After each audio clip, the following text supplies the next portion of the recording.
Good afternoon. Today we're going to talk about the financial services unbundled. And when Jeffrey and I first talked about this topic about 5 months ago, I had a very specific vision for what I wanted to talk about, and I was going to talk about sort of the disintegration or the fragmentation of our websites and our apps that I was seeing from the disruptors. And actually, I think we've stepped past that already. I think we're actually into the sub-headline already, which is the coming era of contextual commerce. So there's a couple big ideas, hopefully, today that we're going to unpack a little bit for you. It's only 15 minutes, so I'll try to be brief. But two big concepts. One of them is going to be contextual commerce, because I think the unbundling has sort of happened already. So before I go there, though, I'd like to start with at the beginning of the story. USAA is a 94-year-old company. It was founded in 1922 by a group of Army officers who could not get insurance from anyone else. They were considered such a terrible risk that no one would insure these US Army officers who had these newfangled contraptions called automobiles.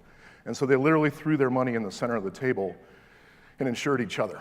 So we're the original social commerce company, and I'm pretty confident we might actually have some members in the audience today. So are there some members out there? Fantastic, front row, great, excellent. Thank you very much for your membership. So I work for you. Let me know how I did today, all right?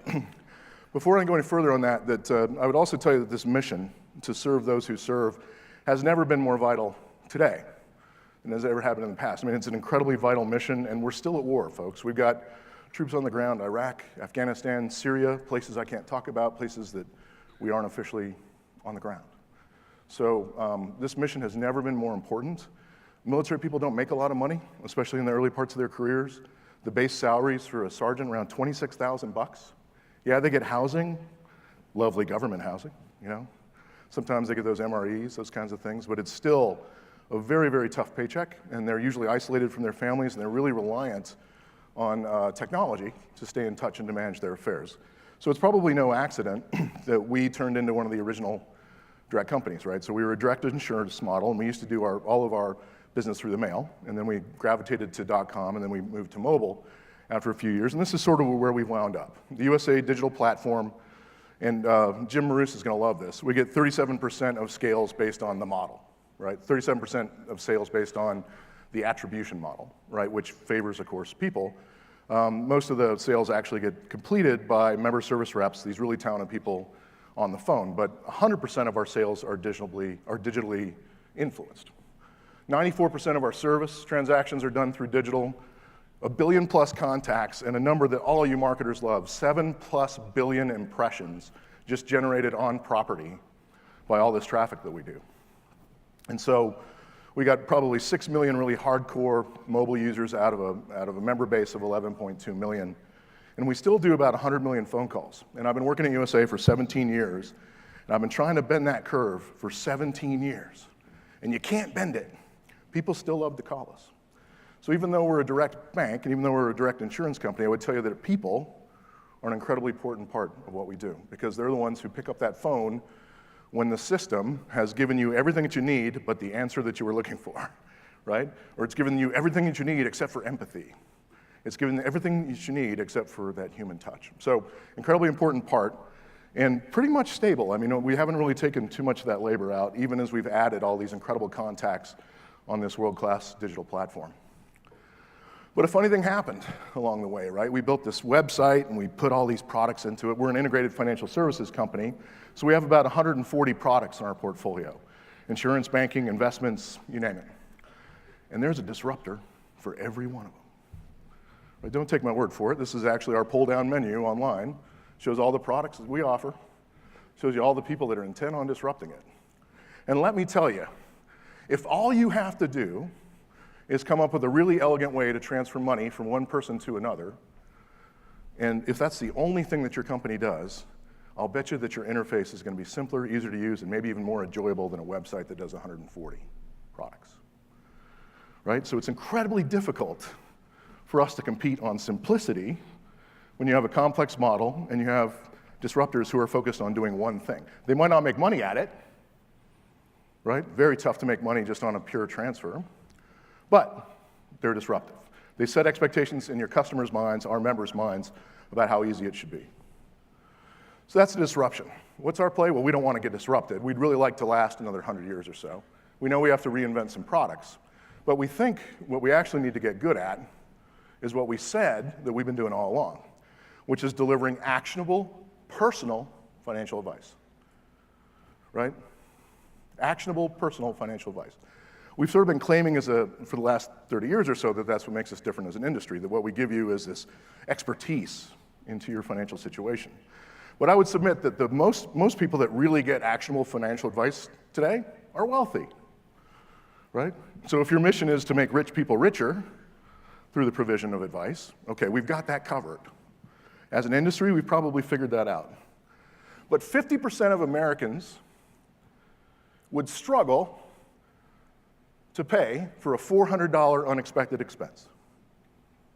50%. In fact, I'll bet you half of this room, right? It's secret. We don't like to talk about this stuff. But I'll bet you if you had a $500 repair bill, you might have to put that on a credit card. You might not have cash to cover that. 50%. What kind of advice do you think those guys are getting? The 50% of America that's living paycheck to paycheck is getting no advice. They're getting fees, right? They're getting penalized, right? They're trying to make ends meet, but nobody's really looking out for them. So we think as an industry there's a huge, huge opportunity to do this, and it's not a new play. I mean, if you look on the far left, back in the mid-2000s or so, when we were all building websites, some of us hired aggregation companies, and we started to put really simple budgeting online. And easy budgeting, account aggregation, transaction details, somewhere around mid-2000s up till about 2009, all web-based traffic. And then the funny thing called the iPhone hit, right, and took us to a whole new level in terms of how we could interact with our customers. So let's say from about 2009 to 2015, we've been getting more and more contextual. All right, we've been starting to look at spending forecasts. If you look at some of the work that's coming out of competitors, outside the industry, they do a lot with location data. They do a lot with beacons. They do a lot of offers that are location-based. They look at behavior and try to tailor their offers. So, we've started to really sort of get into that personal space over the last 5-6 years. And what you're going to see, maybe even earlier than 2020, is the birth of a generation of personal financial assistants. And they're going to replace a lot of jobs, just like Clara said. They're also going to create a whole new generation of jobs, depending on how this sorts out, depending on how the market starts to internalize this innovation.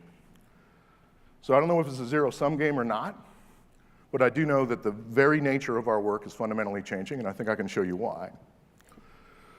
So let's go back to the back. Wait a minute, I'm going backwards. Let me try it again. All right. Go back in time a little bit. Virtual assistants from Clippy to Cortana to Siri. Okay, upper left-hand corner. Everybody remember Mr. Clippy?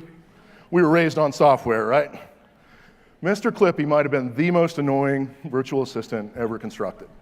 You'd be about halfway writing your letter, and he'd pop up, and he'd say, "Are you writing a letter?" "Thank you, Captain Obvious," right? He was Captain Obvious before Captain Obvious. So Clippy never really caught on, and then they're like, well, maybe they don't like the paperclip. So they turned him into a wizard, right? Remember the wizard dude? He had the exact same answer set as Mr. Clippy, but he looked like a wizard, so maybe we liked him better. But if you look at where Microsoft has gone, I think it's fascinating that their biggest rock star in the terms of virtual assistants actually came out of the gaming world. Does anyone know who the lovely lady in blue is? Just shout her name out if you know it. Cortana. Do you have teenage boys, by any chance? Cortana was born in Halo, right? She was a virtual assistant that was born in Halo around 2000 or so. And over the last 10 years, she has become more and more lifelike and more capable of guiding you through the game. And guess what happened about 2 years ago? She got a new job. She's going to guide you through Microsoft, right? Bill Gates came out of retirement about 2 years ago. What gets a billionaire off the sidelines and coming out of retirement? It's concern and fascination with a new set of technologies around AI and around bots. And so you're going to see a lot from Microsoft in the next few months. You're going to see a lot from Google. You're going to see a lot from everybody. Because this is what they're working on. This thing called conversational commerce, sometimes called contextual commerce. Let me go back. I missed Siri. I got so infatuated with Cortana, I forgot to talk about Siri. So Siri, created by the good folks at SRI, What's different about Siri and Cortana? Siri doesn't have a face. Is Siri male or female? Both. My daughter's Siri has a very nice English accent, male. Throws me off every time. Right? So we've gone from this idea that maybe that the avatar should be hyper-realistic to maybe it should just be conversational. And that's really big, because we've been building virtual agents. I've been working on them for about a decade, and we've worried a lot about what should they sound like, what should they look like, how friendly should they be, what should be their behavior.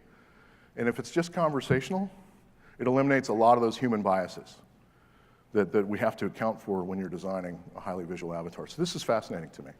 And so now we've got this new generation that's typified by Facebook M, right, which is now, they took the covers off of this about 4 weeks ago.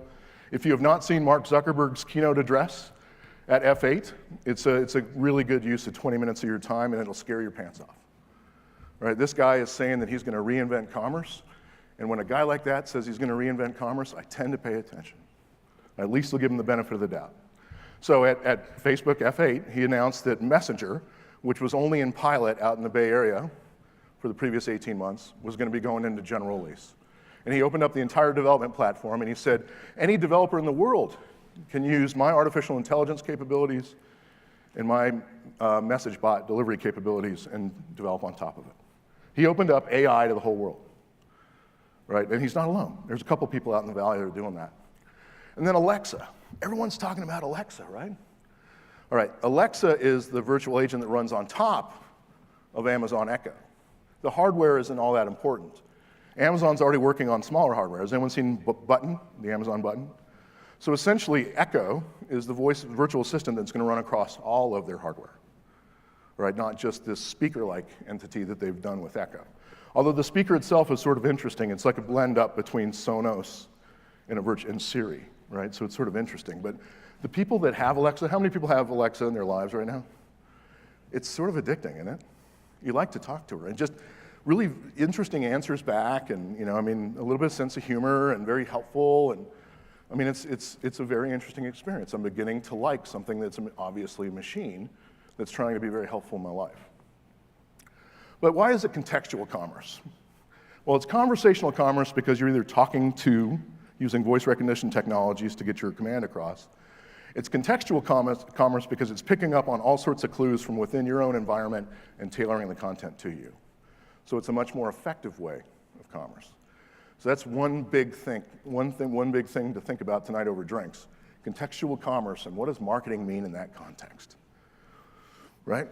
And then along comes Siri's younger sister. So the same great folks at SRI have gone off, and they've got a very well-capitalized startup. I think they've gone through 3 rounds of funding already. And last week, they unveiled Viv. And what's significant about Viv is not the fact that Viv is capable of very complex commands, like, what is the best place to eat hamburgers in Chicago, down by the Magnificent Mile. Fairly complex commands because you have to have context all around it. Not only can it answer those things, it can build them on the fly. So in about 10 milliseconds, it can build a 44-step program. And that's something called dynamic program generation. I know that's a really geeky title, but for me, it's the holy grail. Because for the last 5 years in particular, we've really been trying to scale the virtual agent that we built at USAA, and we kept running into this problem, right, where the assistant is only as smart as you can program it. And so you have to have people hard code every potential fork and twist in the road in a conversation. It's extremely expensive. It takes really high qualified, really fantastic people to do this kind of work. Now the machine is beginning to show signs that it can do it itself. And how does it program itself? Usually based on masses of data and something called cognitive computing, the ability to think in terms of grasping large patterns of data, categorizing them, understanding how the categories relate to each other, and then writing code to connect them. That's pretty incredible. If this is really as advertised, this is a huge, huge breakthrough. And you can better believe I'm going to find out if it's as advertised. For consumers, it's the intelligent interface to everything. To everything. That includes you guys. Everything includes banking. right? And you've already gotten a couple of examples today. You know, send $50 from checking, or transfer $50 from checking to savings. That's trivial. We've been doing that for years. Venmo has been paying people through Siri for 3 years. It's trivial, folks. What we're talking about is driving through a neighborhood, liking the houses that you see, pressing a button and saying, hey, can I afford to live in this neighborhood? And about, 30 seconds to a minute later, your voice assistant either comes back and says, keep on driving. Or, you know what, slow down. A couple places you might want to see 3 blocks up. That's how good this is going to get. And use cases that I can't even think of because I'm not young and cool enough, right? We'll leave that for the millennials. So what are we doing about it? Well, these are the 3 generations of the assistant that I was privileged to work on. Nina, Ava, and Eva. We've run out of names, so we're just going to call it unofficial, untitled at this point. When we're really, USAA is not exactly like really on the edge when it comes to branding, so we call it the USAA Personal Financial Assistant, which isn't cool, right? But internally, we call it Ava and Eva. Nina was the first one that we built back in 2013, iOS only. It could do about 100 commands, and we partnered with Nuance navigation system, Nina, in order to make this live. One of the things it could do was you could ask it, how much did I spend in Vegas last weekend? And it could figure that out. Never do that live on stage, by the way, which is what I used to do in demos. So 2014, we rolled out an iOS and Android version. We're doing about 500K. 2016, we rolled out our 3rd generation. We're calling her Eva, the enhanced virtual assistant. We're doing 1.4 million interactions a month. All right, so I can see the demand take off. We can do about 400 different commands today. So if you have 400 different problems that you have when you hit help, our version of Mayday, on our app, we can walk you through it. And if we can't get you to the right answer or the right transaction, we can, using voice over IP, we can either send you into a chat, we can send you into a video chat, or we can send you into a voice over IP conversation so that all the context comes through and our MSRs know what you were trying to accomplish and who you are, so they don't have to ask you all sorts of crazy questions. That's taken tens of millions of dollars and 4 years to build, and now Facebook is giving this stuff away. I am the bitterest guy at this party right now, I'm telling you that. All right? And it also illustrates the problem. Because see how we had to build this for iOS, and we had to build it for Android? Google and Apple seldom agree on interoperability, let's just put it that way. Google and Apple are working on their own assistants. They don't usually talk about access to them. If you're Viv, your biggest adversary is probably Apple, right? Because Apple could switch its OS or not let you on the platform, so it's going to be messy. But what's messy about it is the business, not the technology. So as the business model sorts out, we're going to figure out who the winners and losers are, but the technology's already won. You're going to be able to do complex financial transactions simply by talking in the next couple years. And that opens up all sorts of questions around authentication, trust, fraud. But one of my most favorite questions is, what does that mean for banks? What does it mean when we really do become just the pipes that transactions run through? That the very top of the experience is not a credit card coming out of the wallet. That payments recede into the background and they become another thing that gets done while a consumer is getting what they want. What then does your brand mean? How then do you react to competitor pressure? How do you impress your new customers? How do you get new customers? That's why it's such a threat, because we're losing control of the interaction itself. There's still going to be a great business model in moving transactions around, keeping them safe, creating honeypots, protecting those. The banking industry is better at know your customer than any other industry in the US, for sure. And we're way better than Google and Facebook about knowing who you are. Oh my gosh, I'm getting a please stop message. That must mean that we're late. I've never had one. In all my years of speaking, I've never gotten please stop. So I'm going to heed that, and I'll just wrap really quickly. The banking industry has the strategic high ground in things like trust, knowing the customer, and we have the relationships today and a history of guarding them. People are coming to take our lunch. Robo-advisors, virtual assistants are real. They're coming. How are we going to react to those? How are we going to deploy them? How are we going to actually unbundle our transactions so that they come back to us in a meaningful way at the end of it? Thank you very much, and I will please stop now. Thank you.